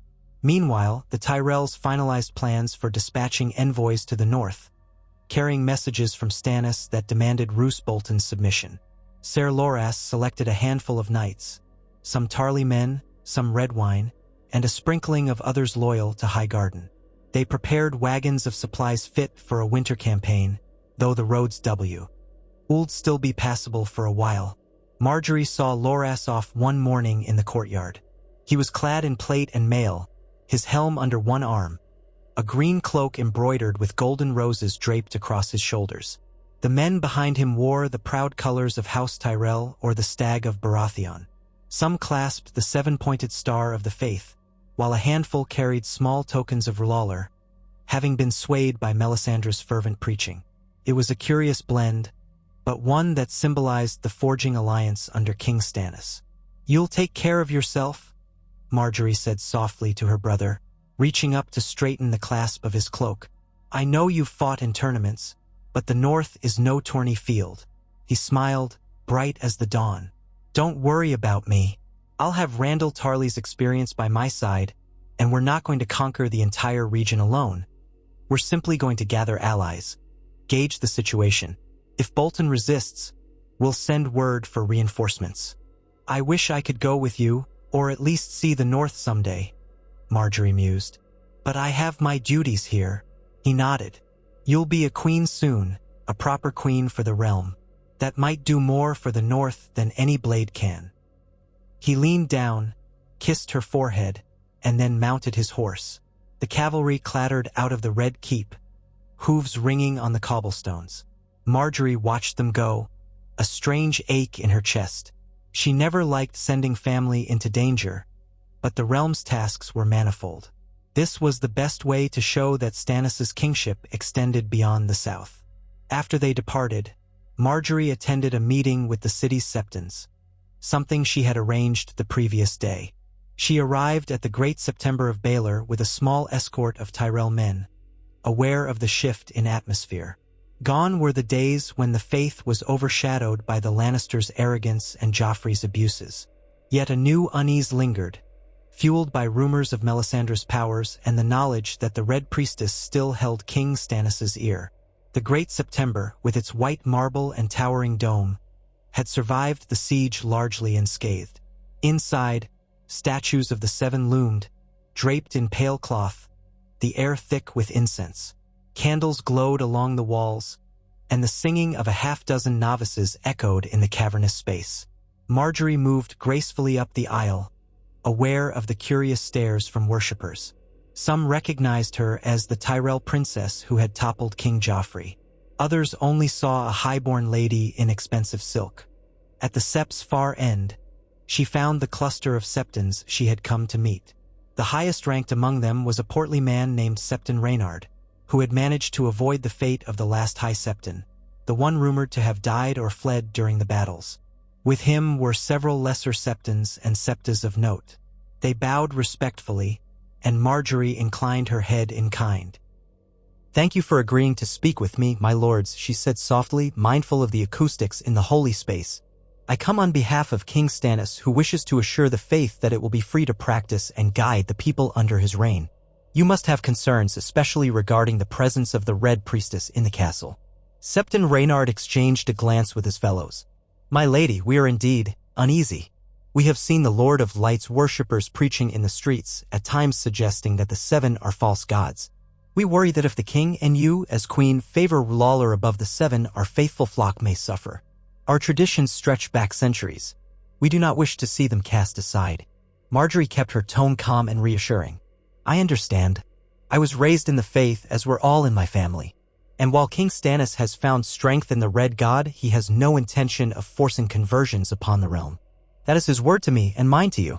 He values justice above all else, and persecuting worship of the Seven would be unjust, especially when the majority of the realm follows your guidance." The Septons relaxed somewhat. One of them, a gray-haired man with kind eyes, spoke. "It is good to hear, my lady. We only ask for protection of our worshippers and the continued autonomy of the faith's traditions. We shall pray for King Stannis' wisdom. Perhaps in time, the rightful High Septon might be appointed to lead us again. We have been lacking firm leadership since the wars began." She inclined her head. "You shall have it. The crown will not interfere with the selection of your new High Septon, though we hope to maintain open dialogue." They asked her a few more questions, gentle but pressing, about whether the crown would sponsor the repair of certain septs damaged in the war or whether tithes to the faith would be restored. Margaery made no promises she could not keep, but she assured them that once reconstruction was underway, the needs of the faith would be weighed alongside others. She asked them, in return, to reassure the small folk that King Stannis was not the demon some painted him to be, that the city could know peace. After the discussion, as she was leaving, Septon Reynard placed a soft hand on her wrist. "My lady, you do us honor by coming here. If you indeed become our queen, I pray you remember that the small folk look to the Seven for hope in these trying times. Let them keep that hope no matter what new gods might come." Margaery smiled, pressing his hand in acknowledgement. "I shall remember, Septon. Thank you." With that, she departed, feeling a surge of cautious optimism. Step by step, piece by piece, she was easing the city's fears. If the faith recognized her sincerity, it would do much to prevent unrest. She did not relish the thought of a religious rebellion in a city already battered by war. King Stannis might not be beloved by nature. He was stern and often unyielding, but with her efforts, perhaps the small folk would find reason to accept him. Returning to the Red Keep, she paused near the yard to observe a small gathering of recruits. The newly appointed Master-at-Arms, a bluff Stormlander knight named Ser Humphrey, was drilling them in swordplay. She saw relief in some of their faces. New recruits meant an end to the random press gangs of the Lannister regime. Men could serve in the city guard knowing they would be paid and fed. Over time, these small changes might restore trust in the throne. As she turned away, she nearly collided with a wiry man wearing the black of the Night's Watch. He bowed hastily. "Forgive me, my lady." She stepped back. "It's quite all right. You're a brother of the Watch." "Aye, my lady. I've come from the Wall with letters for King Stannis. Urgent tidings." He shifted uncomfortably, eyes flicking around. "There are matters in the far north that we hope he'll heed." Margaery raised her brows, recalling Melisandre's cryptic warnings about shapes in the darkness, eyes like blue stars. "Has the king seen these letters yet?" "I only just arrived," he said. "They bade me wait until he can receive me." She thought of offering to guide him inside, but sensed that Stannis might prefer to receive this news directly. The man's dusty boots and travel-worn cloak suggested a swift, hard journey south. "I'll ensure word reaches him. Wait in the antechamber by the king's solar, if you please. Someone will bring you refreshment." He looked grateful. "My thanks, my lady. The Watch is grateful for any courtesy. Winter is coming, as the Starks say, and we see signs of it every day." With that ominous note, he bowed again and headed toward the keep, leaving Margaery to wonder what new threat brewed beyond the wall. She had heard the old stories of White Walkers, the others, the whites that rose under cold moonlight, but such legends felt unreal in the warm southern sun. Still, the beacons of the north rarely lied about danger. If the Watch was sending urgent messages, it boded ill. In the days that followed, talk circulated about the Night's Watch messenger, though the details of his conversation with Stannis remained private. Margaery caught glimpses of the man in the corridors, always with a worried expression. She noticed Melisandre's presence near him once, her red robes trailing across the floor, and his face had blanched as though he'd seen a ghost. Perhaps the Red Priestess saw something in him or in his tidings that alarmed her. Margaery decided not to pry. Instead, she continued her subtle work of bridging gaps between the faith and lawless followers, between the battered city and the new king, between the suspicious lords who had once served the Lannisters and the Tyrell men who now policed the streets. Each day brought a small victory or a small frustration. She discovered a group of unscrupulous bailiffs charging double taxes in the name of the crown. She had them dismissed and threatened punishment if they continued. She arranged a harvest festival in a half-ruined courtyard near the Mudgate, inviting peasants to share in free bread and stew, a modest feast more symbolic than grand to show that the new reign cared for them. It was not easy work, but it felt necessary. All the while, the city braced for Tywin Lannister's trial. Finally, the day arrived. Margaery awoke before sunrise, her heart heavy with a sense of foreboding. Tywin was no helpless boy. He was arguably the most feared lord in Westeros for decades, the architect behind so many cunning victories. Even in defeat, he could attempt some final gambit. She dressed in a gown of green and gold, ensuring that she presented herself as a Tyrell to the core. Her hair was braided in an elaborate coil at the nape of her neck, pinned with a delicate rose comb. When she emerged from her chambers, she found her grandmother waiting with an air of grim purpose. Olenna wore a simpler dress of deep emerald, her cane tapping the floor. "You're ready for this, child?" Olenna asked quietly, glancing around to ensure no eavesdroppers lurked. "Tywin may not be able to harm us physically, but his words could poison the realm if we're not cautious." Margaery nodded. "I'm ready. We must stand united behind the king's justice." They proceeded through the corridors, joining a growing procession of nobles, guards, and officials heading to the throne room.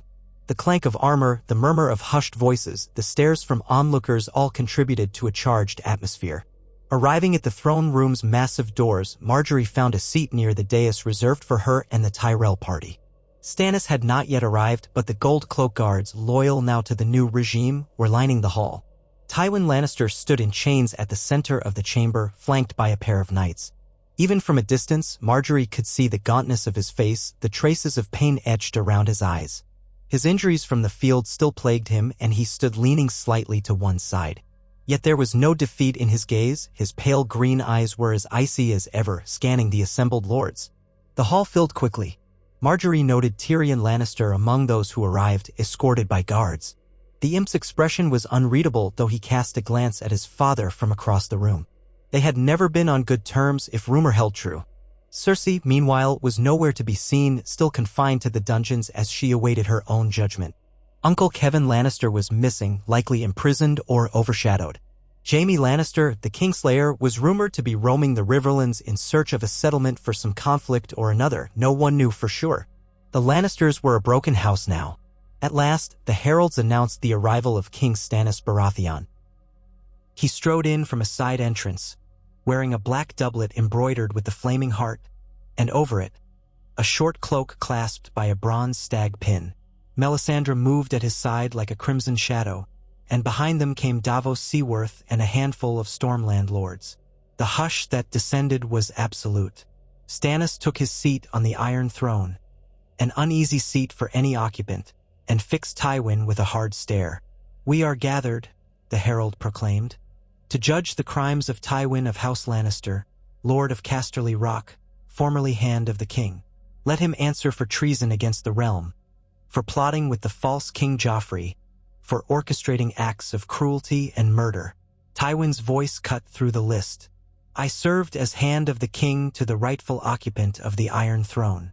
It was no treason to defend my grandson's reign." Stannis's face might have been carved from stone. "Your grandson was proven to be the product of incest, his claim false. This we have established. You will stand trial for your role in that deception and for the atrocities committed under your command." A swirl of tension rippled through the hall as the formal charges were read. The murder of Elia Martell and her children, the Red Wedding orchestrated with Walder Frey, the atrocities carried out by the Mountain, the oppression of the small folk in the Crownlands, the forced marriages and torment inflicted upon Sansa Stark, and the litany of other crimes that had accumulated under Lannister rule. Tywin stood, shoulders squared in as much dignity as his battered body allowed. He challenged every point with measured words, some more convincingly than others. He invoked the chaos of war, the necessity of harsh measures, the realm's tradition of punishing rebels. But the more he spoke, the more it became clear that the tide in the hall was against him. Margaery listened carefully. She remembered how swiftly the crowd had turned on Joffrey once his crimes were read aloud in that same throne room. But Tywin was no shrill boy. He was calm, weaponizing logic and history. He pointed out that Robert's rebellion had seen its share of brutality, that Stannis himself had once served in that rebellion. He cast doubt on the incest accusations, suggesting there was no absolute proof of Joffrey's parentage, only rumor.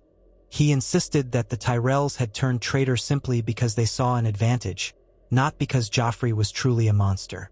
And he underscored that everything he did was for the good of the realm, ensuring stability after the chaos of the War of the Five Kings.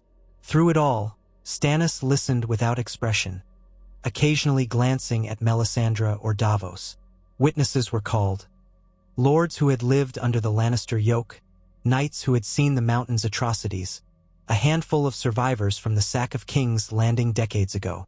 At mention of Elia Martell's murder, a hush of revulsion filled the hall. No one had ever faced justice for that crime. Tywin's role was suspected if not proven absolutely. And yet, the sight of him standing there was enough for the crowd to conjure images of the blood-soaked past. Finally, Stannis raised a hand to silence the hall. Tywin Lannister, you stand accused of multiple crimes against the crown and the people of Westeros. Have you any final word in your defense? Tywin's gaze flicked around, lingering for a moment on Margaery, then on Olenna. He recognized where the true power in the city now lay. At last, he fixed his stare on the king. I served as hand for Aerys Targaryen, for Robert Baratheon, and for my grandson, Joffrey. In each case, I strove to maintain the realm's prosperity. War demands hard choices. If you wish to make me a scapegoat for all that has happened, so be it. But do not pretend this is justice. It is politics, plain and simple. A murmuring arose, some in the hall outraged, others uneasy, as though the old lion was still roaring in the face of death. Stannis' lips tightened. Perhaps so. But in the end, we judge your crimes by the harm they have wrought. You orchestrated the Red Wedding in which guests were butchered under your banner. That alone demands the king's justice. Do you deny it? Tywin paused. I do not. Roose Bolton and Walder Frey took the lead, but I sanctioned their pact. I will not deny that. At that confession, a stunned hush filled the hall. Even the most jaded lords paled at the mention of the Red Wedding, that breach of guest right. Margaery felt revulsion rise in her, remembering the rumors of how the Starks and their retinue had been slain under false hospitality. If there was one crime that would doom Tywin in the eyes of all Westeros, it was that. Breaking guest right was an abomination in the realm's traditions. Stannis stood. The echo of his boots on the stone dais was ominous. Then you shall face the penalty for murder and treachery. Tywin Lannister, I condemn you to death. May the Seven judge your soul, or the Lord of Light, whichever god holds claim. Guards, take him to the black cells. His sentence will be carried out at dawn. An audible exhalation spread through the crowd as though everyone had held their breath. Tywin went rigid, but he did not plead or protest further. He only inclined his head as though hearing the final stroke of fate. Then the guards seized him and led him from the throne room, chains rattling across the floor. Margaery watched him go with mixed emotions. Tywin Lannister was a cruel man, but also a figure who had shaped the realm for decades, a once unassailable pillar of power. To see him so swiftly condemned was a sign of how completely the tables had turned. She turned her gaze to Stannis, who stood at the Iron Throne, looking neither triumphant nor hesitant, only grim. The hall watched him in silence, as though expecting a final pronouncement. He gave none. Instead, he left the dais, followed by Melisandre and Davos. The crowd parted, and Margaery rose, her grandmother at her side. That's the end of Tywin, Olenna muttered. A pity in some ways. He was a bastard, but a brilliant one. Margaery could not disagree. Still, she was relieved to see justice for the Red Wedding, even if it would do nothing to bring back the dead. And the condemnation of Tywin might further ease negotiations with Dorne, who had long demanded retribution. The seeds of a new order continued to sprout. But they would need careful tending if the realm was ever to know lasting peace. That night, King's Landing buzzed with the news. Taverns rang with the story of Tywin Lannister's condemnation. Small folk whispered that the once mighty Lion of the West would lose his head at dawn, just as his cruel grandson had. In the Red Keep, the corridors flickered with torchlight as Margaery made her way to Stannis' solar for a private audience she had requested. She found him alone, gazing into the embers of a brazier. He greeted her with a curt nod, motioning for her to enter. She closed the door behind her. For a moment, she studied him. He looked exhausted, lines etched into his face, eyes reflecting the orange glow of the coals. The crown sat on a nearby table, neglected, while a swirl of parchment was strewn about. "Your Grace," she said gently, "I came to see if you needed anything." He exhaled as though releasing a heavy weight. "I need this war to end. I need the realm to accept my rule without further bloodshed.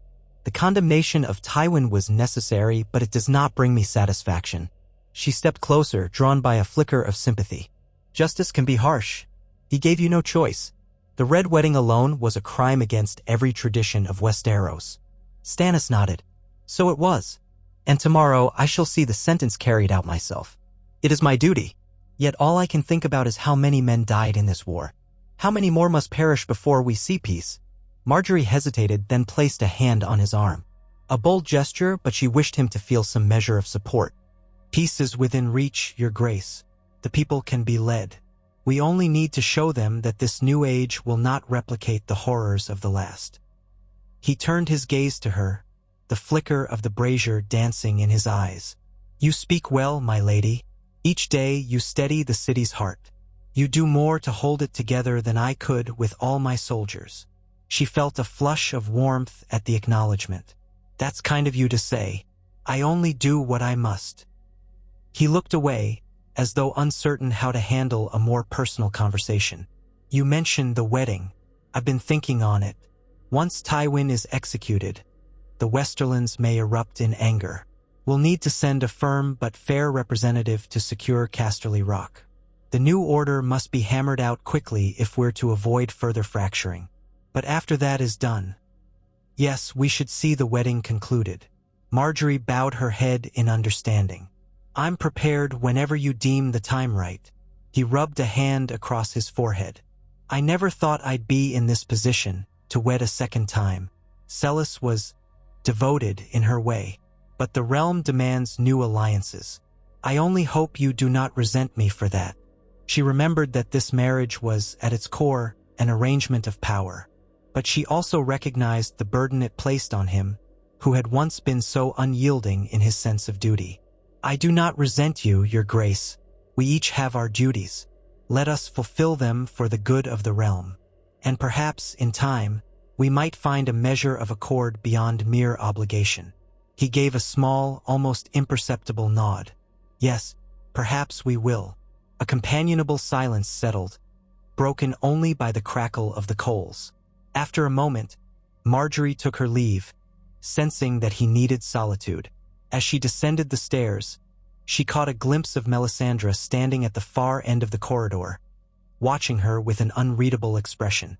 The Red Priestess's presence was a constant reminder that Stannis' decisions were influenced by more than just politics. The new queen-to-be would need to tread carefully indeed. At dawn the next day, Tywin Lannister was led to the courtyard for his execution.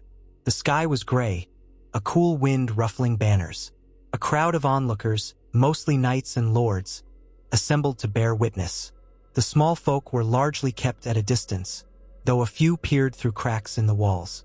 In the front stood Stannis Baratheon, sword in hand, the same blade that had taken Joffrey's life not long ago. Davos, Melisandre, and a handful of Tyrell lords hovered nearby. Margaery watched from an elevated balcony, her grandmother by her side, the wind tugging at their cloaks. Tywin refused to kneel. He stood erect, chains on his wrists, eyes locked on Stannis with cold defiance. No final plea came from his lips. He merely waited, as if resigned to meet his end with the last shred of dignity. Stannis read the sentence in a voice that echoed across the courtyard. "Tywin Lannister, for the crime of murder at the Red Wedding and for conspiring to seat a false king, you are condemned to die. May the gods judge you, for this realm shall not have mercy." With that he lifted the blade. Tywin did not flinch, did not speak. The sword fell, and the head of the once invincible lord of Casterly Rock tumbled to the cobblestones. A collective gasp rippled through the onlookers. A wave of finality washed over the moment. The old lion was dead, a fate that would reshape Westeros yet again. Margaery felt a slight chill, though she steeled herself. This was necessary. The Red Wedding demanded retribution. She could almost sense the quiet exultation that might roll through Dorne upon hearing the news, or the uneasy acceptance from other houses that had once feared Tywin's wrath. Even House Frey, cowering behind the twins, must realize they had lost their powerful ally. That evening, the city was quiet. News spread with the swiftness of ravens. Tywin Lannister was no more. Some lords who had hidden behind the Lannisters' gold now scrambled to send tokens of fealty to King Stannis. Others considered the possibility of open defiance but realized they lacked a champion. The Tyrells, firmly in control of the city and the throne's good graces, used their influence to broker a measure of calm. The houses of the Westerlands, leaderless, might either yield or try to name a new lord, Kevin, or perhaps some younger Lannister. But none carried Tywin's fearsome reputation. Over the next weeks, ravens flew to Casterly Rock, demanding fealty. Some minor Lannisters swore they would submit, provided the new king recognized their lands and titles. The phrase that the twins, increasingly isolated, sought any alliance they could muster. Roose Bolton in the north had yet to respond to Stannis' demands, and the Vale of Arryn remained hidden behind the Bloody Gate. Still, the largest powers, Highgarden, the Stormlands, the Crownlands, were at least nominally united under the Stag Anrose banner. The realm was battered, but there was a path forward. In the midst of this, wedding preparations for Stannis and Margaery began in earnest. The date was set for a month hence, giving time for a measure of normalcy to settle on King's Landing, for the Great September to be arranged for a royal ceremony, and for certain key lords to travel and bear witness. Margaery tackled the planning with her usual grace, consulting with the Septons, deciding on a modest but tasteful feast, ensuring the small folk would share in the day's celebration with open bread stalls and casks of ale paid for by Tyrell coin. She knew well how to turn a wedding into a political statement. If her marriage with Stannis was austere by the standards of the Reach, it could still be a moment of uniting the realm. Not everyone supported the union wholeheartedly.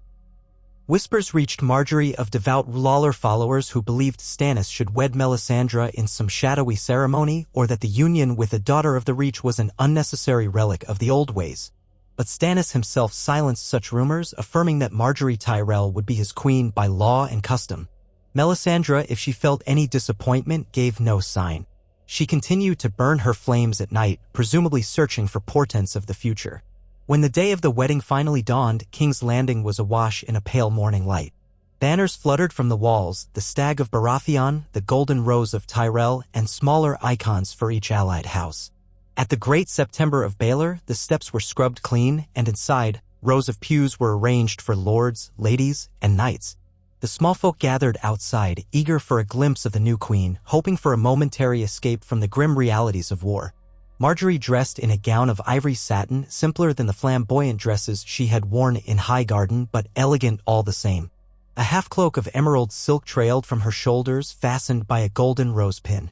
Her hair was braided into a coronet that crowned her head, leaving soft curls to frame her face. She gazed at her reflection in a polished mirror. This day would bind her to Stannis Baratheon before the Seven, though she knew Melisandre might hold her own ceremony later, in the sight of Lawler. Politics layered upon politics, but if it secured peace, it was worth it. Olenna entered, giving her a critical once-over. "You look every inch a queen, child. Remember to hold your head high. Many eyes will watch, and some will hope to see you stumble." Margaery smiled faintly. "They'll have to wait. I plan no stumbles today." Her father, Mace Tyrell, bustled in, wearing a proud grin that seemed ready to split his face. "My darling daughter, the king is a fortunate man indeed. The realm will thank the gods for uniting House Tyrell and the crown at last."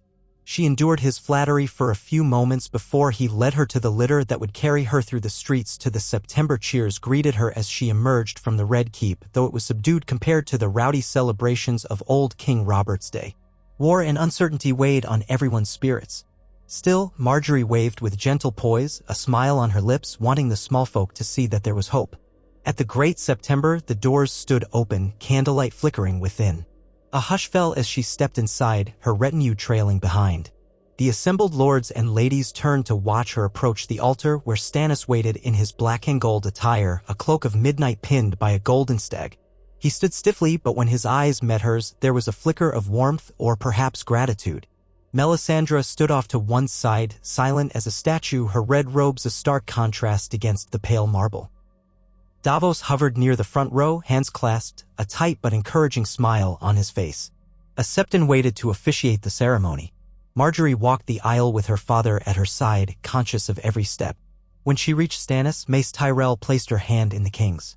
His grip was firm and warm.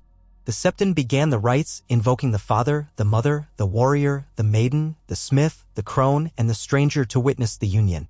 The words echoed in the vaulted chamber, reminding everyone present that the old ways were still revered even in a new reign. They exchanged vows carefully. Stannis promised to take Margaery as his queen, to protect her and honor her, though his voice was as steady and unyielding as a sworn oath. She promised to stand beside him, to share his burdens, and to aid him in keeping the realm united. Though the words might have been spoken 100 times by other couples, in this moment they felt charged with the weight of history. So much hung on their bond, the entire future of Westeros in a sense. Finally, Stannis placed a ring on her finger, a delicate band shaped like intertwined antlers and roses. The septon declared them husband and wife, king and queen. A ripple went through the crowd, polite applause from some, excitement from others, a few uneasy whispers from those who had expected more pomp. But none could deny the significance of this union. The Tyrells and Baratheon lines stood together, sealing the downfall of House Lannister, forging a new seat of power in the realm. Margaery turned to face the crowd. Stannis raised her hand, displaying the ring that marked her as his queen. She saw the mixture of relief and respect in many faces. Even some of the lesser lords who had once feared Stannis's wrath seemed appeased by the presence of a queen known for her gentler ways. Olenna dabbed at her eyes theatrically, while Mace beamed like the sun. Davos allowed himself a small grin, and even Melisandre dipped her head in acknowledgement. They exited the sept to subdued cheers, stepping into the midday sun. A small escorted procession awaited them, leading to a courtyard in the Red Keep where a feast was arranged. Margaery took Stannis's arm, aware of the tension in his posture. He was never one for festivities, and yet here he was, forced to endure them for the sake of appearances. She murmured to him, "Breathe, your grace. Let them see that this is a day for celebration, not dread." He managed the barest hint of a smile. "Very well, but do not expect me to dance." She laughed lightly. "As you wish." The feast was indeed modest compared to the lavish extravaganzas King's Landing had once seen. Still, there was fine bread, fresh fruits from the Reach, fish from the Blackwater, roasted boar, and enough wine to keep the guests sated. Musicians played softly in a corner. No riotous mummers or flamboyant jests overshadowed the meal, though a handful of visiting knights sparred in friendly competition afterward. Margaery circulated among the tables, speaking kindly with minor lords, offering words of thanks to those who had come from afar. She noticed that throughout the feast, Stannis remained vigilant, half in soldier mode, rarely letting himself relax. When the sun began to sink, the guests began to trickle away. Some made their bows, leaving the Red Keep to return to their lodgings in the city. Others lingered, drinking in corners. Margaery sensed a wave of relief wash over her.